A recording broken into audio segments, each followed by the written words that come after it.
The Fisherman's Will, a quiet beginning. In the sun-drenched village of Egypto, where the sea whispered secrets and the air tasted of salt and freedom, Celestine the fisherman was a man of great reverence. His name had become synonymous with the ocean, for he had lived alongside it for his entire life. The waves were as familiar to him as the lines on his weathered hands, his boat a trusted companion on the endless expanse of water. To the people of Egypto,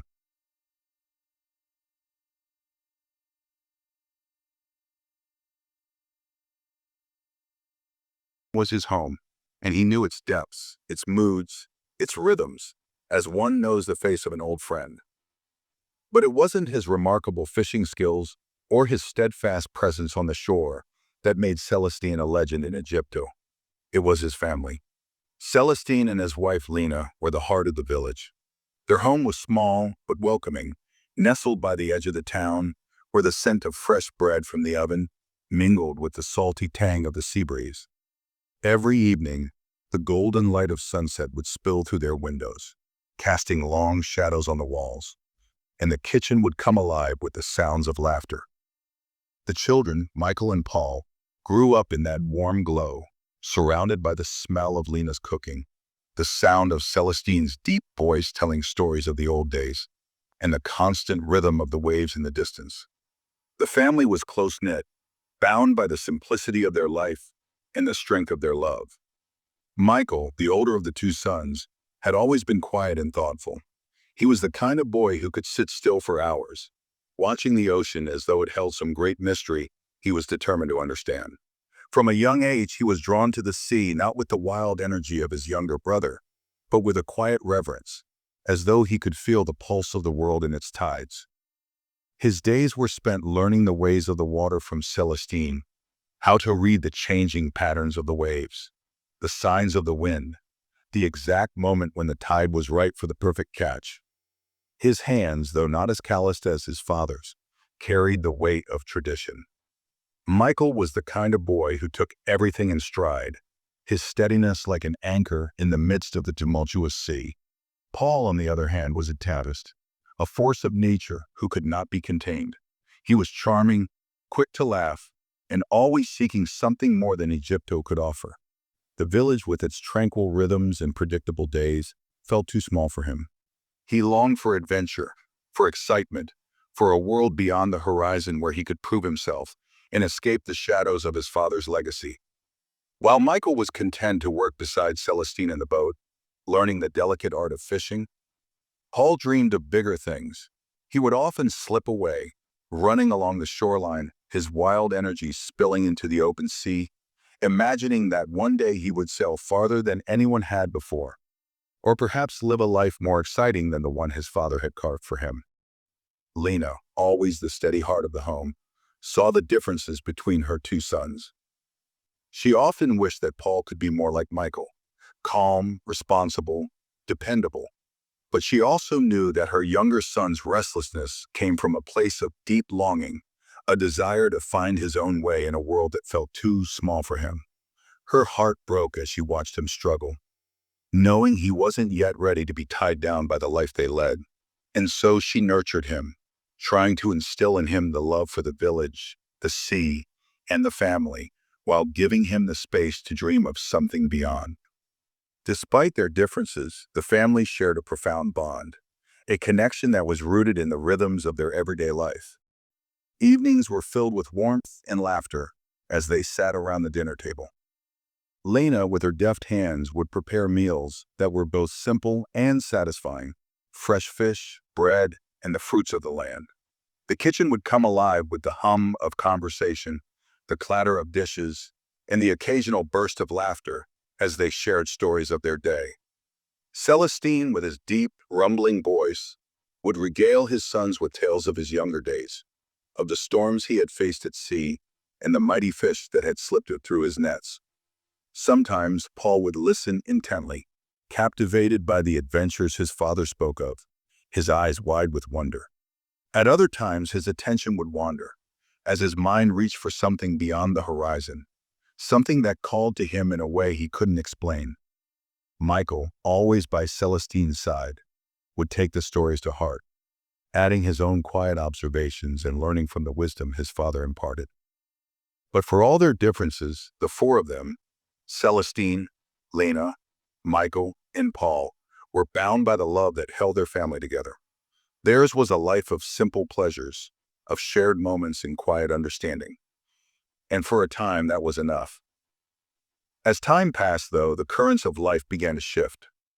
The boys grew older, and the paths that had once seemed so closely intertwined began to stretch farther and farther apart. Michael, content to continue in his father's footsteps, began to assume more of the responsibilities of the family business. Celestine's health, while still strong, was beginning to show signs of wear. He grew older, and the weight of years began to press on his shoulders. Michael, ever the dependable son, took on the work of the boat and the nets, learning not just the practical skills of fishing, but also the deeper responsibilities that came with taking care of his family. Paul, meanwhile, was pulled farther and farther away from the village he had once called home. The quiet rhythms of Egypto no longer satisfied him. He longed for adventure, for something grander, something that would allow him to carve his own name into the world. And as the years passed, he became more restless, more disconnected. The whispers of the village grew louder, but they did nothing to quiet the storm within him. The days, once so simple and full of laughter, became tinged with the weight of unspoken words. The tension between the brothers, though subtle at first, began to surface in small, quiet ways. Michael, ever the responsible one, grew frustrated with Paul's lack of commitment. He watched as Paul wasted time with friends who didn't understand the importance of the family's work. He didn't understand why his brother couldn't see the value in the life they had built, the steady, honest work by the sea that had sustained their family for generations. Paul, for his part, grew resentful of the expectations that Michael seemed to carry so easily. He resented the way his father seemed to favor Michael's quiet, dependable nature, while he, Paul, was left to chase after something that felt elusive and out of reach. He longed for something more than the narrow boundaries of Egypto, something that would allow him to prove his worth in ways that didn't align with his father's vision. But the more he pushed against it, the more it felt like he was being suffocated by the very love that had once nurtured him. And so the tensions between them grew, subtle yet undeniable. The laughter that had once filled their home began to fade, replaced by quiet silences and exchanged glances that spoke volumes. The love that had once been a steady current, binding them together, now began to feel like a rope pulling them in different directions. But in the back of his mind, Celestine could sense the change, the widening gap between his sons. He had always known the sea could be unpredictable, its tides changing in an instant. What he didn't realize was that the same currents were at work within his own family. The love that had once been so steady, so enduring, now felt fragile, like the delicate threads of a net ready to tear. The family was still together, but the storm on the horizon was coming, and none of them knew yet just how powerful the winds of change would be. The fracture, the bond between Michael and Paul began to fray, like a net pulled too tightly. The love they had once shared, solid, steady, and woven together by years of childhood memories, was now strained under the weight of unspoken words, unmet expectations, and paths that had begun to split in opposite directions. What had once been a bond of brothers who shared their father's teachings, his laughter, and the same dreams for the future, was slowly unraveling. Michael, now a young man in his 20s, had embraced the life of a fisherman. There was a quiet nobility in the way he carried himself, a calm strength that mirrored his father's. Every day, like clockwork, he would rise before dawn, tend to the nets, and prepare for the day's catch. The boat was his domain, the sea his trusted companion. He had learned everything from Celestine, from the art of navigating the tides to the subtle gestures needed to pull in the day's bounty. As the years passed, Celestine's strength began to fade. The man who had once stood tall, whose presence seemed to rival the power of the sea itself, now stooped under the weight of age. His movements grew slower, his hands less sure. It wasn't just his body that had grown frail. It was his spirit, too. The boat, which had always been a symbol of his power and independence, now seemed to hold a shadow of something else, a growing dependence on his son. Michael stepped in more and more, taking on the responsibility of the family's livelihood. He worked tirelessly beside his father, never questioning, never complaining, but simply doing what needed to be done. It was not a life he had chosen, but one he had embraced out of duty, love, and a quiet understanding of the family's legacy. He worked from dawn until the light began to fade, bringing in the catch, mending the nets, and keeping the business afloat.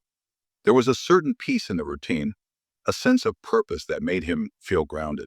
But beneath the surface, a growing frustration lingered. Michael felt the weight of his father's legacy pressing down on him.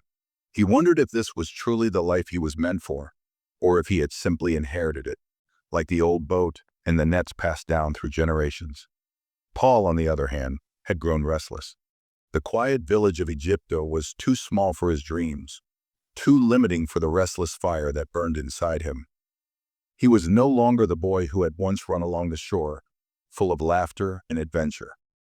The world beyond Egypto had called to him from a young age, and now that call seemed impossible to ignore. Paul's rebellion was subtle at first: late nights, absences from the family table, a growing aloofness that Celestine and Lena could not ignore.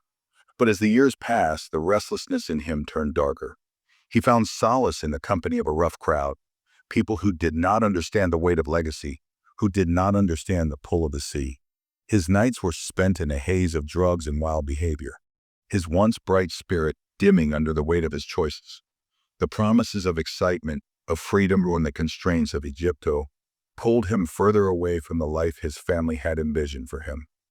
He would come home late, sometimes stumbling and drunk, to a house that no longer felt like home. The warmth and laughter that once filled the house had long since faded. The kitchen, which used to be a sanctuary for the family, was now just a place where Lena would quietly prepare meals, her heart heavy with the knowledge that the family she had built was slowly disintegrating.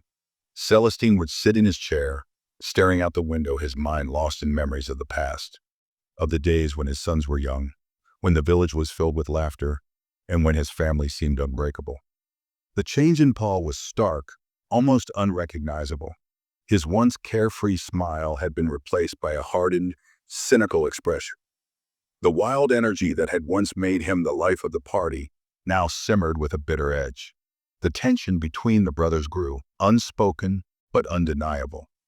Michael, steady and responsible, couldn't understand why Paul couldn't just see the beauty in the life they had. The simplicity, the strength, the legacy of the sea. He had no desire for adventure, no hunger for something beyond the village. He had his hands full with the work, with keeping the family afloat in the absence of his father's strength. But Paul was not made for the same life. He could not see himself tied to the sea, bound by the expectations of his father and the weight of his name. The world, with all its possibilities, called to him like an untamed beast, and every time he walked away from the village, from the nets, from his father's watchful eyes, he felt more alive. But it was a dangerous kind of life, one that would eventually cost him dearly. Celestine could see the changes in his sons. He could see how they had drifted apart, how the easy bond they once shared had splintered. He didn't know how to fix it, how to mend the rift that had grown between them. He had been a man of action, a man who knew how to weather the storms of the sea, but this, the storm within his own family, was a force he could not control. The years had taken their toll on Celestine's health. He had always been strong, but now his body was betraying him.